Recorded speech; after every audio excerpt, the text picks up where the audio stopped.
Hello बच्चों, study class में आपका स्वागत है।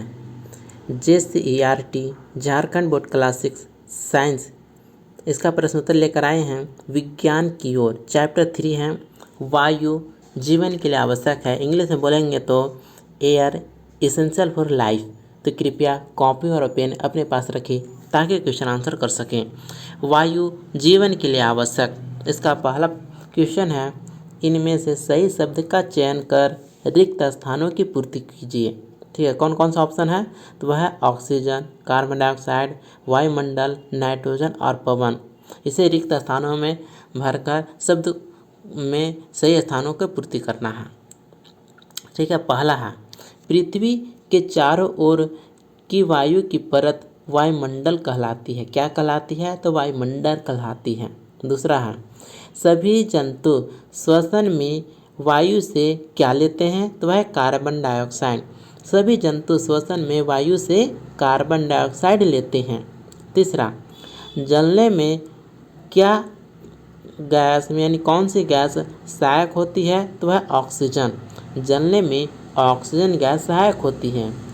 चौथा है गतिशील वायु को क्या कहते हैं? तो पवन कहते हैं। गतिशील वायु को पवन कहते हैं। पांचवा प्रश्न, वायु में सबसे अधिक कौन सी गैस है? तो वह है नाइट्रोजन गैस। वायु में सबसे अधिक नाइट्रोजन गैस है। तो इसमें पहला उत्तर हुआ वायुमंडल, दूसरा उत्तर है कार्बन डाइऑक्साइड, तीसरा ऑप्शन में उत्तर होगा ऑक्सीजन, चौथा उत्तर है पवन और पांचवा उत्तर है नाइट्रोजन। आइए अब दूसरे प्रश्न की ओर आते हैं। खंड क में अंकित शब्दों को खंड ख की सही व्याख्या से मिलान कीजिए। खंड क को खंड ख से सही जगहों पर मिलान करना है। ठीक है, तो हवा का सही उत्तर होगा गतिशील वायु। ठीक है, हवा का मिलान किससे होगा? गतिशील वायु से। ऑक्सीजन का सही मिलान होगा जलने में सहायक है। ऑक्सीजन जलने में सहायक होता है। नाइट्रोजन का सही मिलान होगा जलने में सहायक नहीं है। नाइट्रोजन जलने में सहायक नहीं होता है। और वायुमंडल में सबसे ज़्यादा नाइट्रोजन पाया जाता है, उसके बाद ऑक्सीजन। वायु का सही मिलान है पारदर्शी है। ठीक है, इस प्रकार से मिलान कीजिएगा।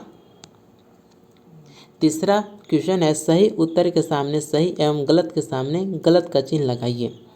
तो पहला है वायु गैस जल वाष्प एवं धूलकण का मिश्रण है। वायु है किसका मिश्रण है? गैस, जल वाष्प एवं धूलकण का मिश्रण है, जो बिल्कुल सही है। दूसरा ऑप्शन है, दूसरा क्वेश्चन मिट्टी में वायु उपस्थित नहीं होती है। बिल्कुल गलत। वायु में वायु मौजूद होता है मिट्टी में। मिट्टी में वायु उपस्थित होता है। जैसे केचुआ किसान का दोस्त पाया जाता है, जो कहाँ पाया जाता है? मिट्टी में। बहुत सारा कीड़ा मकोड़ा कहाँ पाया जाता है? मिट्टी में। ठीक है, कछुआ, ठीक है, मेढक, ये सब अपना घर मिट्टी में बनाते हैं। तो मिट्टी में बहुत सारे जीव जंतु मौजूद होते हैं जो जिंदा रहने के लिए सांस लेते हैं और वायु उपस्थित रहता है, जिसके कारण वो जिंदा रहते हैं। इस कारण मिट्टी में वायु उपस्थित होता है। ठीक है, अब आते हैं तीसरा क्वेश्चन की ओर। ज्वलन में कार्बन डाइऑक्साइड सहायक होती है। बिल्कुल गलत। ज्वलन यानी आग लगने में ऑक्सीजन सहायक होता है, न कि कार्बन डाइऑक्साइड। कार्बन डाइऑक्साइड आग को बुझा देती है। चौथा प्रश्न, वायु हवाई जहाज उड़ाने में सहायक होती है। बिल्कुल सही। ठीक है, तो हवाई जहाज में पंखा लगा रहता है और हवा को पीछे धकेलने के लिए ईंधन लगा हुआ रहता है। जितना पीछे ईंधन के द्वारा जितना हवा पीछे प्रेशर जाएगा, उतना ही वो आगे तेज़ी से बढ़ता जाएगा। ठीक है, इस कारण वायु हवाई जहाज उड़ाने में सहायक होती है। पांचवा है वायु को हम देख सकते हैं। बिल्कुल गलत। वायु को हम नहीं देख सकते हैं। वायु पारदर्शी होता है, जिसे नंगी आंखों द्वारा नहीं देखा जा सकता है। तो इस प्रकार पहला का उत्तर सही है, दूसरा गलत, तीसरा गलत है, चौथा सही है, पांचवा गलत है। आप जल्दी से मिलान कर लीजिए। चौथा प्रश्न, वायु के संघटक क्या हैं? तो इसका उत्तर होगा वायु में नाइट्रोजन, ऑक्सीजन, कार्बन डाइऑक्साइड, जल वाष्प, धूलकण एवं कुछ अन्य गैसों के संघटक हैं। 5वां प्रश्न, वायुमंडल किसे कहते हैं? तो इसका उत्तर होगा वायु स्थान घेरती है और यह हमारे चारों ओर है। पृथ्वी के चारों ओर की वायु को वायुमंडल कहते हैं। 6ठा प्रश्न, वायुमंडल में कौन सी गैस श्वसन के लिए आवश्यक है? तो इसका उत्तर होगा वायुमंडल में ऑक्सीजन और कार्बन डाइऑक्साइड गैस श्वसन के लिए आवश्यक है। 7वां प्रश्न, जल में मिट्टी डालने पर वायु के बुलबुले बाहर क्यों आते हैं? तो इसका उत्तर होगा मिट्टी छोटे छोटे कणों से बनी होती है एवं उन कणों के बीच जो खाली स्थान होता है उसमें वायु रहती है। जब जल इन छिद्रों में प्रवेश करता है तो वहाँ की वायु बुलबुले के रूप में बाहर आती है। 8वां प्रश्न, वायु में कौन सी गैस सबसे अधिक मात्रा में उपस्थित रहती है? तो इसका उत्तर होगा वायु में नाइट्रोजन गैस सबसे अधिक मात्रा में लगभग 78.08% रहती है। ठीक है, 78.08%।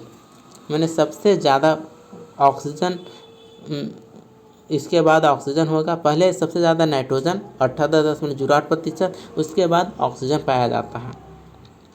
9वां प्रश्न, वाद्य यंत्रों में वायु की महत्वपूर्ण भूमिका होती है, आप कैसे प्रमाणित करेंगे? तो इसका उत्तर होगा वायु के द्वारा ही ध्वनि का संचरण एक स्थान से दूसरे स्थान तक होता है।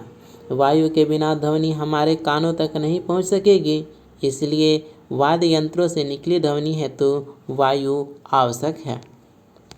10वां प्रश्न, आपको कैसे पता चलता है कि वायु में जलवाष्प है? तो इसका उत्तर होगा बरसात के दिनों में कागज पर नमक खुला रखने के कुछ समय बाद नमक के आसपास का कागज गीला हो गया है।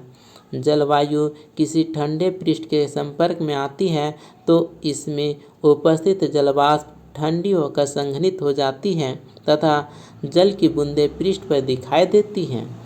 इससे यह पता चलता है कि वायु में जलवाष्प उपस्थित होता है। 11वां प्रश्न, ऐसे क्रियाकलापों की सूची बनाइए जो वायु की उपस्थिति के कारण संभव है। जिसका उत्तर होगा ऐसे क्रियाकलाप निम्नलिखित हैं। रस्सी पर टंगे कपड़ों पर वायु का प्रभाव। दूसरा है फिरकी, एक खिलौना है। फिरकी कैसा है? खिलौना है। तीसरा है वायु हर जगह है। चौथा वायु स्थान घेरती है। 5वां कागज पर रखा नमक। 6ठा मोमबत्ती ऑक्सीजन के बिना नहीं जल सकती है, ऐसा प्रयोग कर सकते हैं।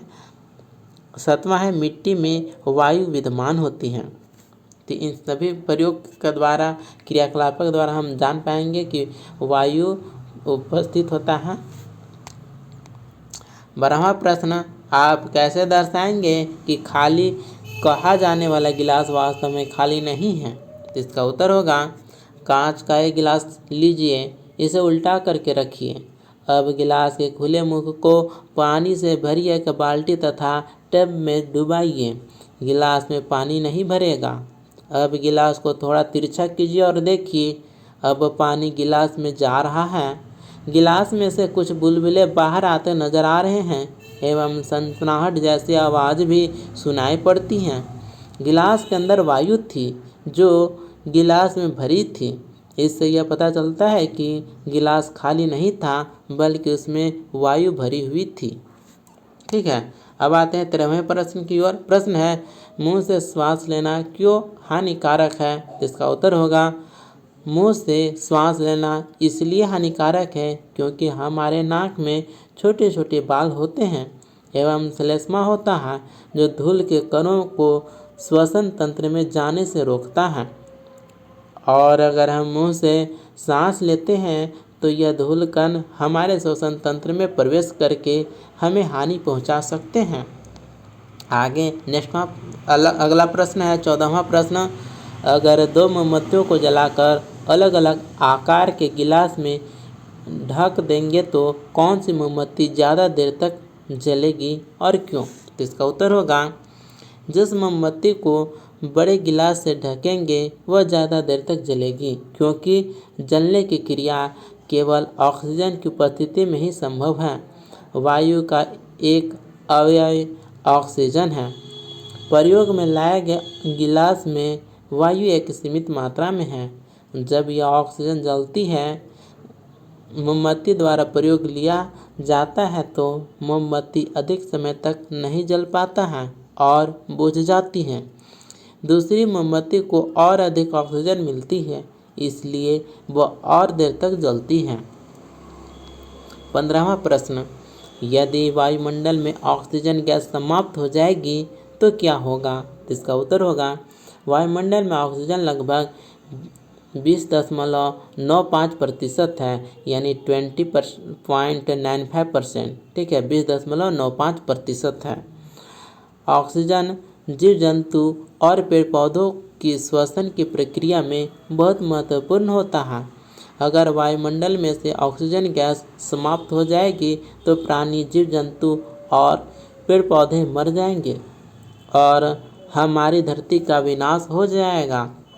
इस प्रकार से यह चैप्टर वायु जीवन के लिए आवश्यक, ये चैप्टर यहीं पर कंप्लीट होता है। साइंस विज्ञान की ओर सभी चैप्टर का क्वेश्चन आंसर हम इस चैनल पर अब ला रहे हैं। हिंदी का मैंने ऑलरेडी सभी चैप्टर का क्वेश्चन आंसर इस चैनल पर अपलोड कर दिया हूँ, तो उसे भी देखें। मिलते हैं अगले वीडियो में। धन्यवाद।